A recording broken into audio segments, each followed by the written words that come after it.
Viaje misionero de Pablo. Hubo 3. Este es el primero.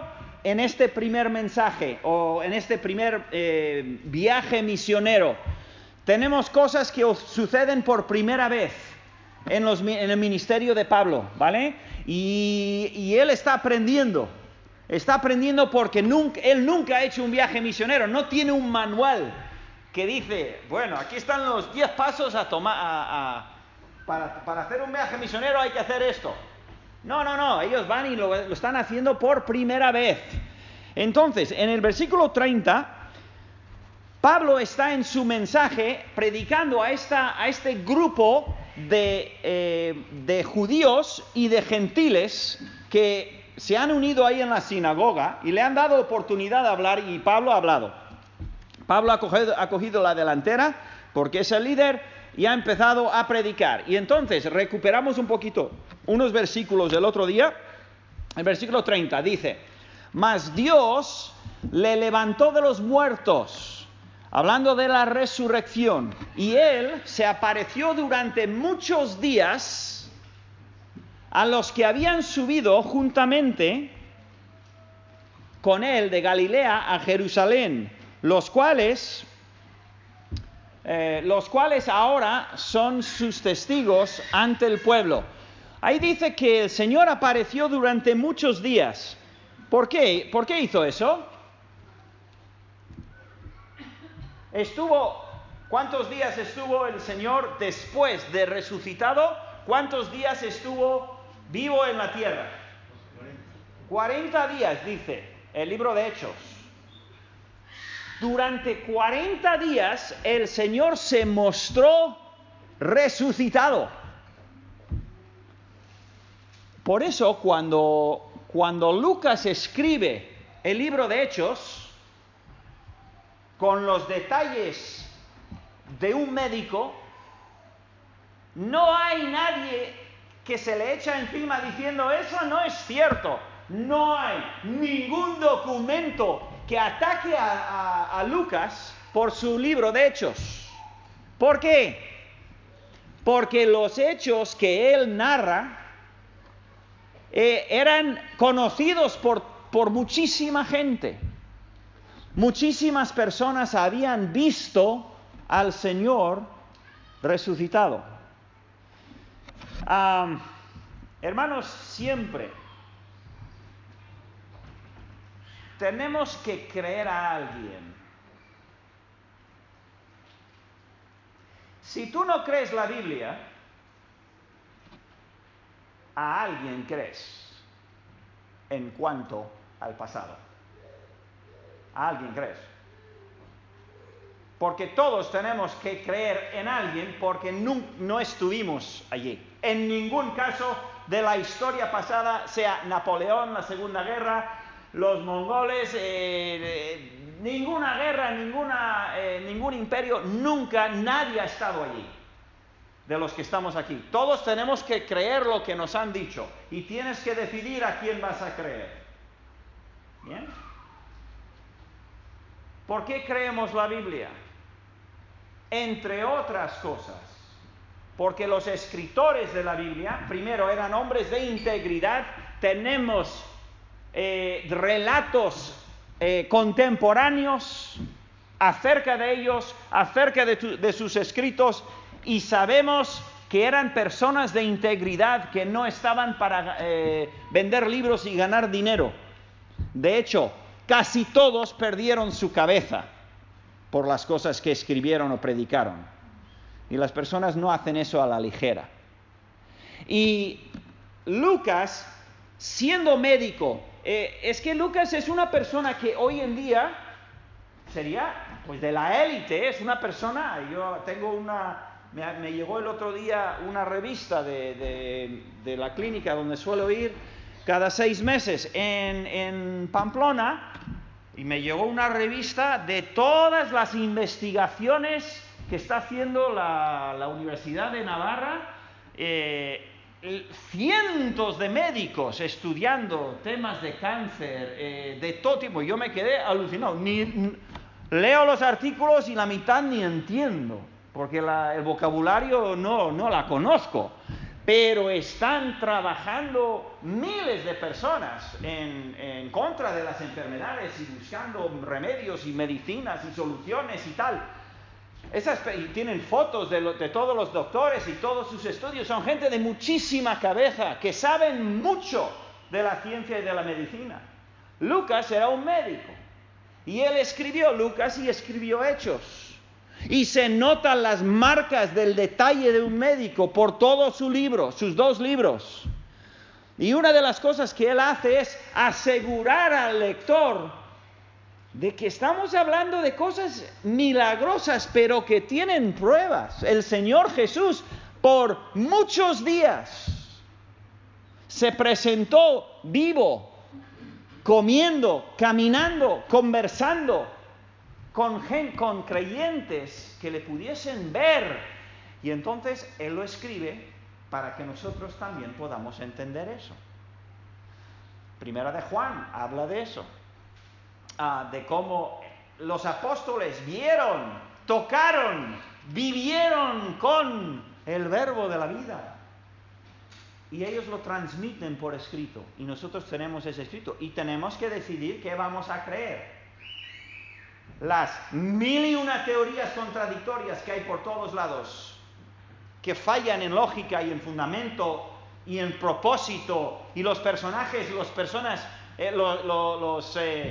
leí un libro hace años se llama Intelectuales, que hablaba de Marx y de Nietzsche y de un montón de los pensadores de hace un par de siglos, de los cuales muchas naciones y muchos movimientos políticos han nacido y los tienen como héroes. Este libro documentaba sus vidas personales, todos ellos. Madre mía, qué desastre, pero todos, mujeriegos, alcohólicos, absolutamente gente que nadie quería ni ver. Pero cómo escribían, qué bien sabían escribir. Pero en sus vidas eran personas horribles. En muchos casos, algunos casos, murieron locos, aislados de toda la sociedad. Eso no te lo dicen normalmente, porque son héroes, son leyendas, son gente pensadora. Sí, sabían escribir y sabían pensar, pero sus vidas personales eran un desastre. Y nosotros creemos, el Señor usó personas, hombres, varones íntegros, de fe, de valor, transparentes, no perfectos, pero hombres guiados por el Señor. Y Lucas es uno de ellos. Bien, vamos adelante. Entonces, durante 40 días, ¿quién levantó a Jesús de los muertos? Esa es la respuesta fácil y correcta, por supuesto, es Dios. Pero si vemos en algunos de estos pasajes, en Juan, creo que no puse ahí arriba, en Juan 2:19, respondió Jesús y les dijo: destruid este templo y en 3 días, ¿qué? Lo levantaré. Así que, ¿quién resucitó al Señor? Según ese versículo, Él mismo, ¿vale? Pero, ¿qué dice Romanos 8:11? En Romanos 8:11, y si el espíritu de aquel que levantó de los muertos a Jesús mora en vosotros, anda, ¿quién levantó a Jesús? El Espíritu Santo.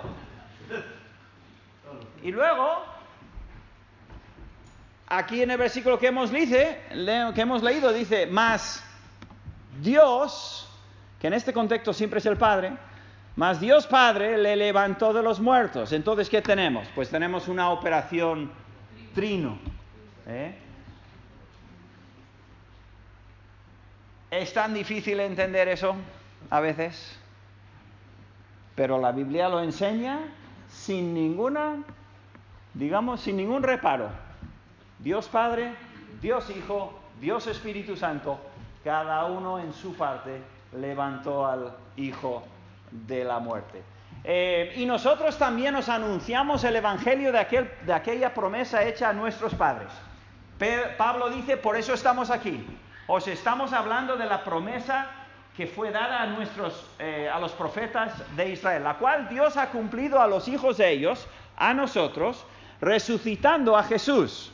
Como está escrito también en el Salmo 2, mi hijo eres tú, yo te he engendrado hoy. Ahora, es curioso, el Salmo 2, cuando tengáis un momento recordando esto, leer el Salmo 2, igual esta tarde o cuando os venga a la mente. El Salmo 2, primero, es el primer salmo mesiánico. Cuando lees el Salmo 2, te vas a dar cuenta de que no está hablando de un ser humano normal. Hay algo muy especial que sucede en el segundo salmo. Es un salmo mesiánico que habla del Hijo. Y en ese salmo, una de las frases muy buenas o muy curiosas que pone es: mi hijo eres tú, yo te he engendrado hoy. Dios hablando al Hijo en el Salmo 2, y Lucas lo saca aquí como una promesa, una profecía cumplida. Y luego en el siguiente versículo, y dice, y en cuanto a que le levantó de los muertos para nunca más volver a corrupción, lo dijo así: os daré las misericordias fieles de David. Vale, hace calor, es un poquito difícil quizás seguir todo el hilo, pero escuchadme lo que está haciendo Lucas. Él está citando a Pablo, lo que está haciendo Pablo, perdón. Lo que está haciendo Pablo, hablando a judíos, está demostrando que Jesús fue el Mesías. Y a un judío, ¿cómo le demuestras quién es el Mesías? Se lo demuestras con el Antiguo Testamento. Si no, olvídate, porque el Antiguo Testamento para el judío era la palabra de Dios y era ahí su única base. Y Lucas ya ha cogido, o Pablo, los dos digamos, han cogido ahora lo que acabamos de leer es de Isaías. No sé si lo tengo ahí. Sí, Isaías 55:3. Os daré las misericordias fieles de David. Pero David había muerto, y es que el Salmo 2 hablaba de uno que moría, pero que no veía corrupción. O sea, hoy en día el cuerpo de todo ser humano, da igual cuánto dinero tienen y si lo meten en tubos para congelar o lo que sea, pero el cuerpo se desintegra de todos, se vuelve al polvo, ¿no? Pero él dice que el Hijo especial de Dios en el Salmo 2 no iba a haber corrupción, moriría, pero no vería corrupción. La única manera de hacer eso es ¿qué? Resucitar. Entonces dice, por eso dice también en otro salmo, este es el Salmo 16, no permitirás que tu santo vea corrupción. Y lo que Pablo y Lucas quieren demostrar es que David no puede ser el cumplimiento de esa profecía, porque David murió y su cuerpo fue destruido. Aquí dice, porque a la verdad David, habiendo servido a su propia generación, según la voluntad de Dios, durmió, la manera cristiana de decir murió, ¿bien? Durmió y fue reunido con sus padres y vio corrupción. Mas aquel a quien Dios levantó no vio corrupción. Hay alguien en este Salmo 2 que no es David, es lo que está diciendo. Es Jesús, porque Él resucitó y durante 40 días estuvieron los creyentes pudiendo ver, tocar, hablar, comer con Él, ¿no? Si tú vas a Israel hoy, puedes ver esto. está en la parte sur de Jerusalén y es la tumba de David. Bien, visitada por millones.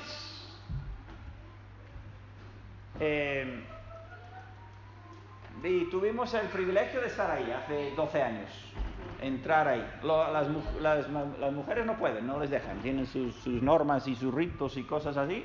Los hombres tienen que entrar y además había que entrar con el kepa, gorrito, te daban uno. Si no, no podías entrar. Tumba de David, ¿es la tumba de David? No. Es la tumba de David desde el siglo IX. Porque alguien lo decidió y es ahí y ya está. Y es la tumba de David. Y los judíos, ya ves, ahí hay uno ortodoxo ahí súper concentrado y súper sincero. Y ellos, pues, monumentos y todo para consagrar sus días especiales y sus leyendas y sus héroes, pues tienen, ¿no? No es la tumba de David. Pero la gente va ahí de todo el mundo para verlo. Pero lo que Pablo dice es que en su día sí que tenían la tumba de David. Estaba por ahí, no sé dónde. Pero ellos sí que lo tenían y sabían todos que David pues había ido, como todos los demás, había fallecido, había muerto y su cuerpo se había desintegrado ya hacía 900 años. 38-39, queremos terminar el mensaje para ver qué es lo que pasa, ¿no? Sabed pues esto, varones, hermanos, que por medio de él se os anuncia perdón de pecados, y que de todo aquello de que por la ley de Moisés no pudisteis ser justificados, en él es justificado todo aquel que cree. El mensaje de Pablo era: todos estos siglos llevamos sacrificando animales para los pecados, sabiendo que mañana hay que sacrificar otra vez, el mes que viene otra vez, el año que viene otra vez. Llevamos siglos y siglos y siglos siguiendo en estas leyes que nos dio Dios de sacrificar animales, pero no terminan. Siempre hay que volver a hacer, siempre hay que volver a hacer. Hoy mismo el judío moderno de hoy, del siglo XXI, el que todavía cree en la ley y en el Torah, ese judío todavía están buscando poder tener otra vez el templo. Lo tienen todo listo para construir, lo podrán construir en cuestión de días, no semanas. Pueden construir el templo, el cuarto templo, digamos, igual, el siguiente templo. ¿Y para qué quieren el templo? Para sacrificar otra vez a Jehová. ¿Qué necesitan para consagrar el templo, para ponerlo en marcha? Hace falta construirlo, pero hace falta algo más. Hace falta, no me acuerdo cómo es, el becerro rojo, ¿cómo se llama? Hace falta un becerro puro, rojo, que es absolutamente perfecta para hacer la consagración del templo. Y en estos últimos años, justo por primera vez en 2000 años, o más o menos, no sé exactamente los años, pero en primera vez en la historia reciente, han conseguido un becerro perfecto. Y el judío lo tienen listo. Les falta el templo. ¿Pero para qué todo eso? Para poder hacer los sacrificios que no hacen falta. No hacen falta, pero lo van a hacer igual, por la misma manera, por la misma razón que vimos a ese señor ahí al lado de la tumba de David rezando y memorizando y estudiando, porque ellos creen que sí. Pero Pablo les dijo que no hace falta todo eso. En él es justificado todo aquel que cree. Y Pablo está explicando esto a unos judíos y a unos gentiles de alrededor que estaban escuchando por primera vez de que ha venido el Mesías y no hace falta los sacrificios. Mirad pues, dice Pablo, y les da un aviso, y con esto ya él termina el mensaje. Mirad pues, que no venga sobre vosotros lo que está dicho en los profetas. Mirad, oh menospreciadores, y asombraos y desapareced, porque yo hago una obra en vuestros días, obra que no creeréis si alguien os lo contare. Qué triste, ¿verdad? Qué triste, esto viene de Habacuc, qué triste que las profecías al pueblo judío eran clarísimas, eran múltiples, eran de muchos profetas acerca del Mesías, dónde iba a nacer, cuándo, qué es lo que iba a hacer en su ministerio, cuál era el propósito de su llegada, cuál era su familia, todos los detalles necesarios para identificar al Mesías. Y cuando llegó, ¿cuántos le estaban esperando en Belén? Y cuando vivió su ministerio y empezó a mostrar todas las pruebas del Mesías, ¿qué hicieron con él? Le entregaron a los gentiles y fue crucificado. Dice, no hagáis lo mismo. No hagáis lo mismo. Este Jesús resucitado y ha caminado entre nosotros por 40 días. En Él, creyendo en Él, podéis ser justificados y vuestros pecados perdonados. Entonces, cuando salieron ellos, y ya con esto terminamos, cuando salieron ellos de la sinagoga de los judíos, los gentiles que podían escuchar, también no eran judíos, pero estaban escuchando en la sinagoga, los gentiles les rogaron que el siguiente día de reposo les hablase de estas cosas. Oye, que tenemos preguntas, queremos escuchar, queremos aprender esto del Mesías, que perdona los pecados. Y entonces, la próxima vez veremos lo que pasa, porque empiezan a mover cosas, las fichas empiezan a moverse después de este primer mensaje de Pablo, ¿vale? Así que vamos a dejarlo ahí, ya se ha ido el tiempo.